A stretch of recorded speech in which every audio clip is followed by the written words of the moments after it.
Here we go, we're back in the river. Another YouTube video after quite a decent break. Here we go. So I am fishing at the moment with a Major Craft Zona minnow, the 50 SP. So it's actually a floating 2 gram kind of trout crankbait, but with these slightly bigger single hooks it does sink down nice and slowly. Some fish rising ahead. So I'm using this, just kind of casting it upstream and then bringing it back down through the current, kind of targeting, for example, behind rocks, right underneath the far margin banks. There's weed beds there. I'm not sure whether you can see them on camera, but I'll be casting it up to the weed bed and kind of bringing it down so that it reaches its kind of depth, which downstream seems to be about that sort of depth, just as it gets to the tail of the weed bed, and then hopefully there's a trout sitting behind. I'm casting it on my fine tail travel rod, which is the FTX B46/505 UL, so it's the 4'6" that you can extend to 5 foot, with my Daiwa Air TW, and fingers crossed find a few fish. There's one rising up here, so let's see if we can get a couple of interests. Now, I'm not expecting massive fish today. This is kind of the upper reaches of a lovely little stream, but it would be nice to, obviously, if we do catch anything kind of 1.5 pound and up, then I'll get pretty excited.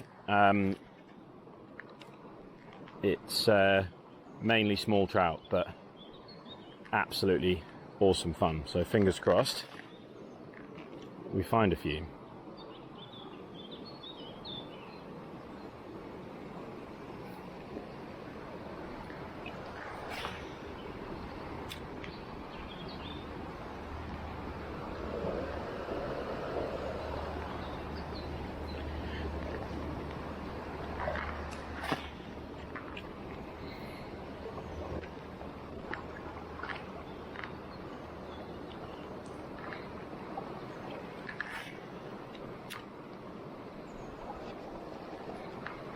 So we had quite a lot of rain yesterday, and I couldn't get out at all.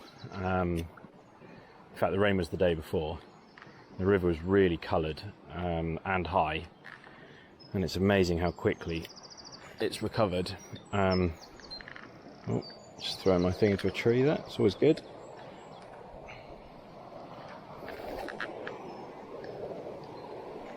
So this Daiwa Air is absolutely awesome piece of kit. Daiwa Air TW rather. And I've been casting kind of a 2 gram Zona. This is, not the most aerodynamic of baits. Casts it no problems whatsoever. But obviously if you do throw your bait into a tree, you're not immune from backlashes. That's just one to point out for you there.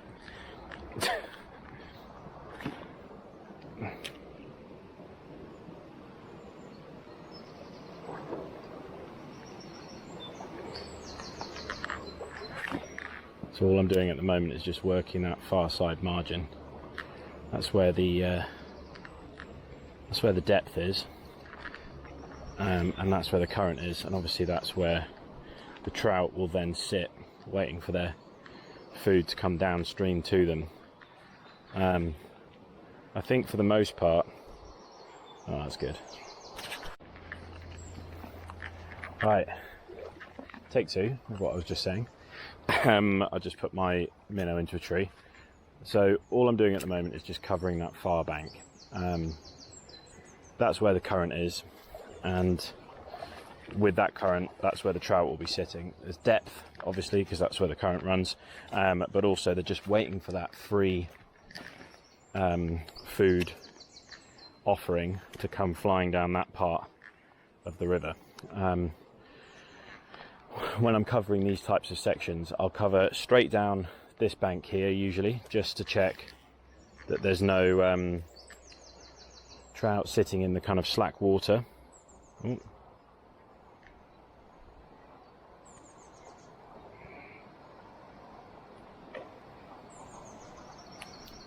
Sorry, a little wind knot. just to check there's no trout sitting in the slack water, and then progressively cover that far bank, the kind of undercut, slightly faster water, just to see what's sitting in that space. So the action on these zona minnows is just perfect in my mind for trout. Nice shallow diving for this type of stream, perfect. Can fish them downstream really nicely, and they've just got that really tight wobbling action that just seems to drive the trout kind of nuts. Sorry, it's a single hook stuck on top of the head of the bait. Oh, that was a bite.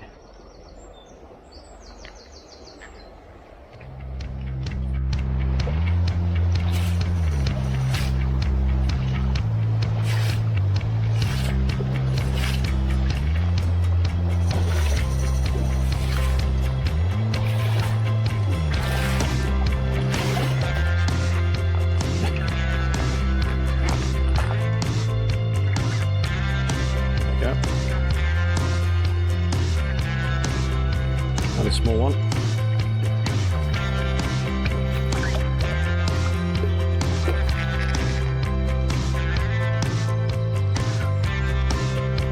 Don't half go, considering their size.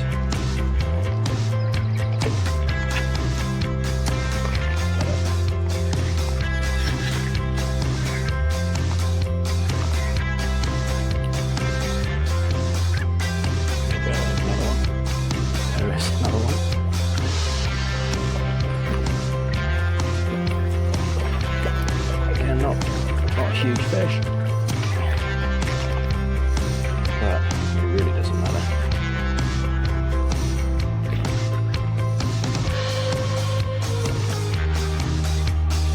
There we go. Nice fish. Yeah. Little one. That's what I love about these trout. With that fish here, it's hard.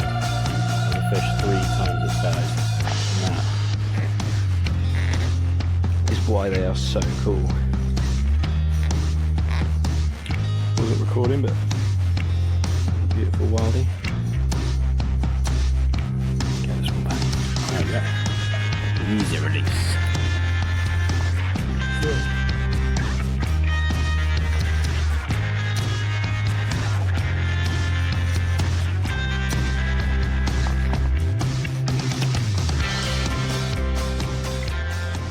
Right, so I'm just making my way a bit further up the river. Obviously in search of some slightly bigger fish than the ones we've found so far, but if I'm honest, the beauty of trout fishing is what's in front of me there. For me, it's just, you know, getting out in a stream in your waders, looking at stuff like this that, you know, let's be honest, most people don't take the time to come out and see their environment, our environment like this. So yeah, for me, it doesn't really matter what size the trout are, as long as I'm somewhere where I'm exploring. It really is a very exciting way to fish. I wasn't going to, but it's a nice deep hole on that far side. I can't resist not having a little flick into it. There we go. Definitely trout there, because they're taking flies off the top.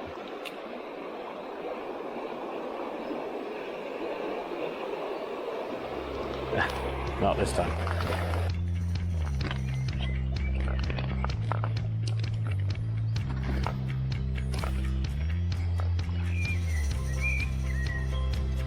There you go. Just so aggressive, it's mental.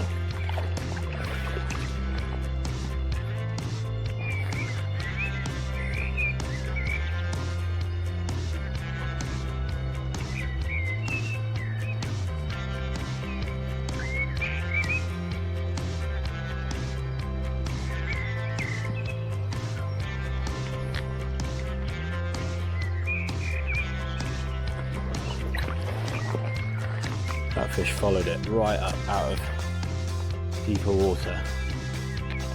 I'm just covering a pool at the moment that's got some faster water coming in at the top, and then a nice deep cut channel, trying not to get too high up to spook them.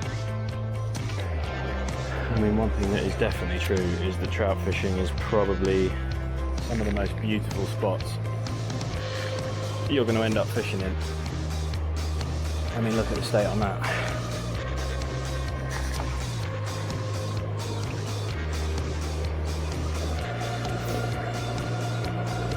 There you go, there's one. Only a little one, but another fish all the same.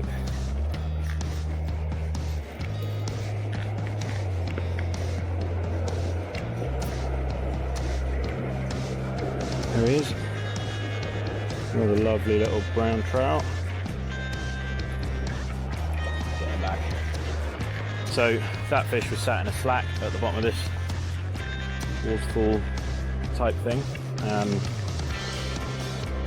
That seems to be a bit of a feature as well. You know, when you've got that area of slightly swirling water on the far side, I do seem to find that just off that slack seems to be a bit of a hot spot.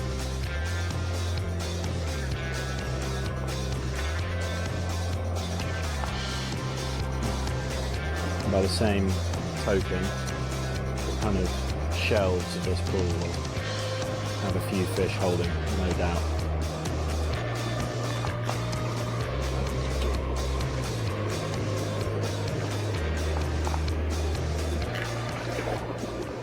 Definitely gonna have a few casts above this.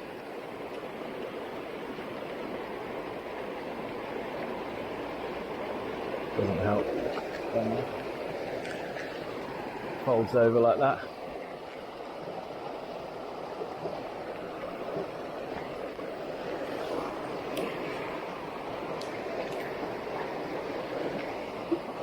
There's fish definitely rising in here, so probably see them jumping.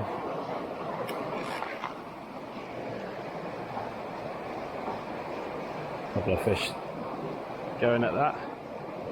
You just see them chasing it in. I mean, the size of these trout that will take one of these is, there you go. That's a good one. Wow. Better than the first two small ones.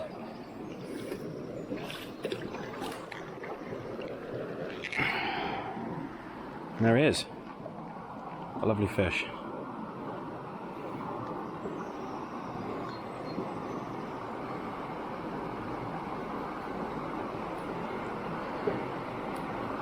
Here we go.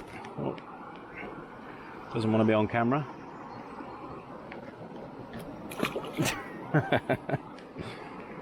Catch and release.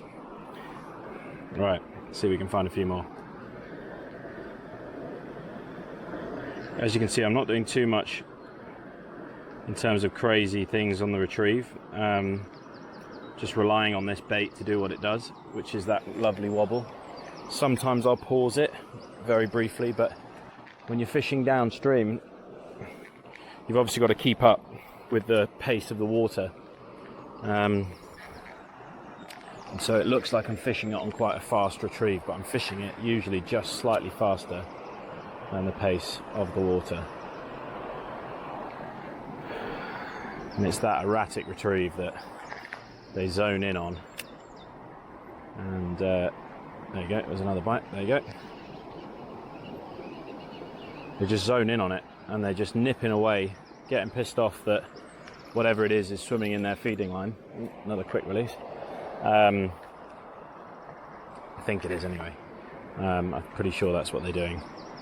They kind of will come and swipe at it to try and scare it off, and obviously eventually they'll also get hooked. I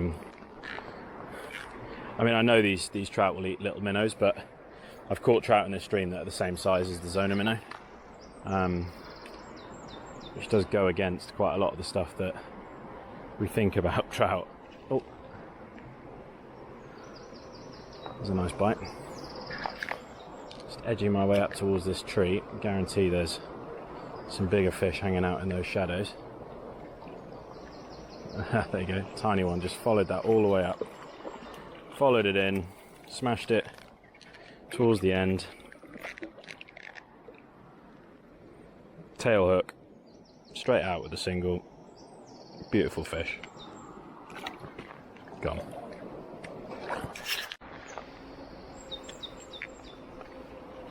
Another one.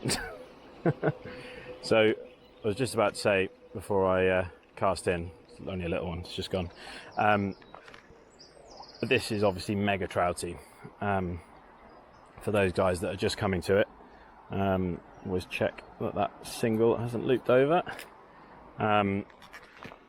So up against that cover into the shadow, you're going to find trout lying underneath these types of areas of cover. So there you go, one chasing it out there, chasing it again, go on. Yeah. Oh, he wanted that. So just get it into, it looped over that tree. Get it in as far as you can on the cover. And they will, oh, there's a nice bite. That was a good bite.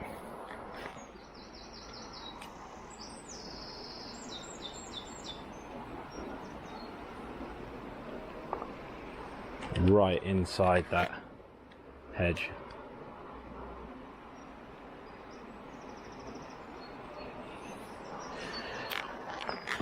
The other thing I do, and I'm sure most of you do the same, is don't get too fixated on these spots. You know, you've got to this section, you think there's going to be loads of trout, and you might not stick them, or you might get a couple of, you know, hit, but you don't hook up, that type of stuff. I just keep moving. There's obviously loads of river and loads of fish and loads of options. If you generally just keep moving, keep covering these types of spots, then you are gonna get a chance. Tiny one chasing that in there. So obviously I'm talking to you at the moment, so I'm probably casting a few more times than I usually would. But now I've had those bites, I'll probably move up to the other side of this tree and try and get one in from the top end around the corner. But just keep moving. Right, let's see what's above this tree.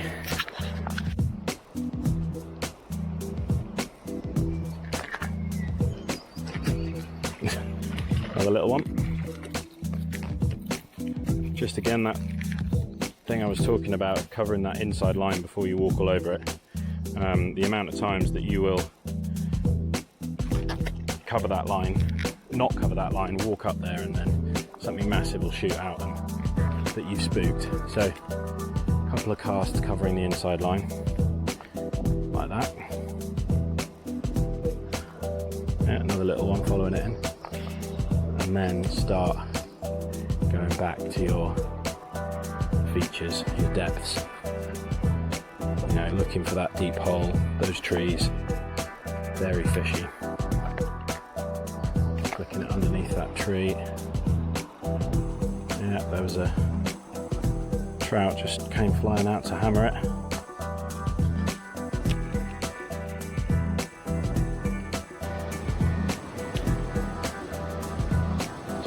Pinging that far bank, there you go, it's a couple of knocks.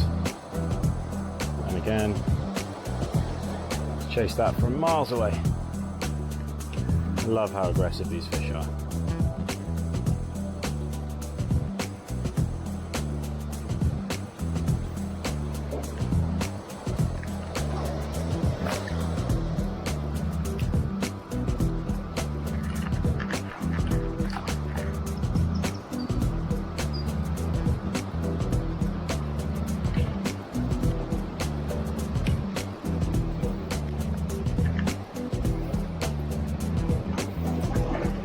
So it's the only downside of singles, is it does get wrapped up on the line every now and again.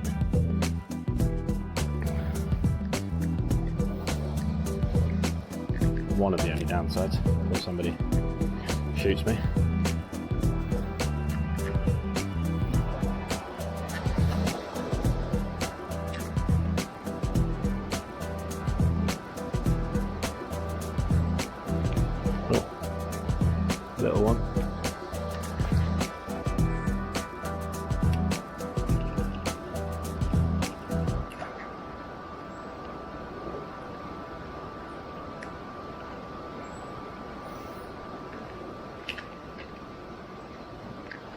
Wow, my near side idea looks to be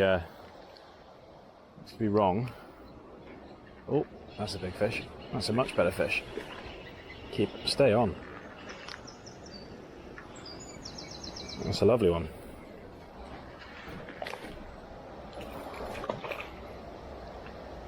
Lovely brown trout. I'll bring this one to hand.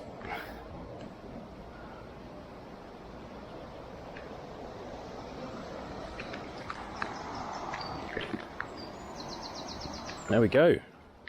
There's that £1.5 fish we were after. That is an absolutely lovely wild fish. Absolutely slammed the zona minnow, as you can see. Let's get this guy unhooked, and then I'm going to take a couple of photos. And like I said, you can see how easy those hooks come out. Just going to pop him in the net, take a couple of photos, and then get him back. We'll be back in a sec.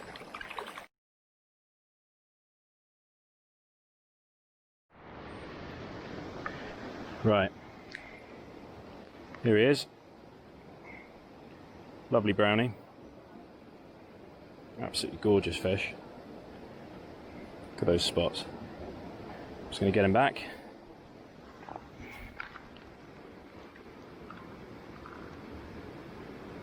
Just hold his head into the current, and away he goes, straight under a rock.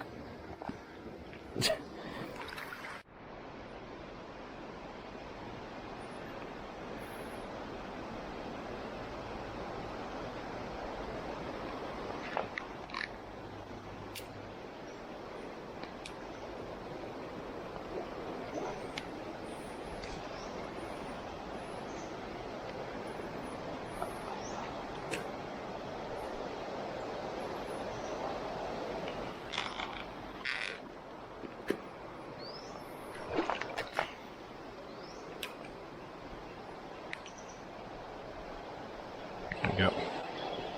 Turned on that about 3 times.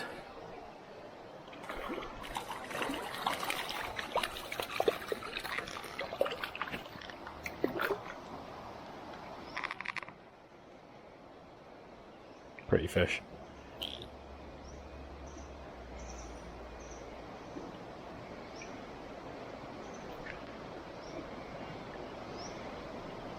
The other thing that's good to have is these Spro split ring pliers, because they double really nicely as a pair of pliers with that kind of split ring bit on there.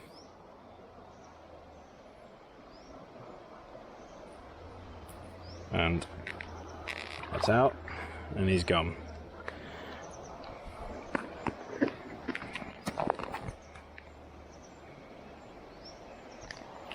Right, so I guess the other thing to mention is the kit that I'm using. Oh, there you go. There's another one. Oh, he's gone. Quick release. So I'm using the fine tail, like I said at the beginning. It's a travel rod, and it's absolutely superb. You know, I can fish it at 4'6", 5 foot. Handles the big and the small trout perfectly. Casts sub 2 grams really, really nicely. And it's perfect because midway through, obviously wading up through the river, I can fold it away. I can grab out a fly rod. I've got a 3-weight fly rod that I kind of carry on my back, and if it's really obvious that the fish are eating flies, you know, I might spend an hour and a half trying to catch them on those, and then come back to fishing lures afterwards. So it's, for me, for the stuff that I'm doing at the moment, it really is perfect. And then the other thing to mention is obviously the Daiwa Steez Air TW, which is a very, very naughty present that I bought over lockdown from Mark at Top of Manor, and it's absolutely gorgeous. Super, super smooth. Casts obviously straight down there, straight out the box. 1 gram jig head's not a problem at all. It's the smoothest reel that I've ever had, and that kind of goes with the obviously with the older Barons as well. A little bit of an overrun because I hit a tree, but I'm not going to blame the reel for that one. And yeah, it's absolutely fantastic. Obviously, I'm usually a Shimano man, and obviously the older Baron, which I've got in my backpack at the moment, is my reel of choice generally. But for this trout stuff, this thing has been just an absolute blast. Loads of braking, really smooth spool, 12+1 ball bearings. It's, you know, it's expensive, there's no two ways about it, and I think that for most of us doing things like perch work and stuff, that fish literally took the bait right under my legs. The Daiwa, sorry, I'm losing my train of thought, but there is another Daiwa which I'll put in the links, that I think, you know, for the kind of perch baits and other things, is probably going to be more in the wheelhouse, and is obviously not quite as expensive, but I've really enjoyed using this little thing. It's absolutely gorgeous. Right, let's head up a bit further and see if we can find a few more.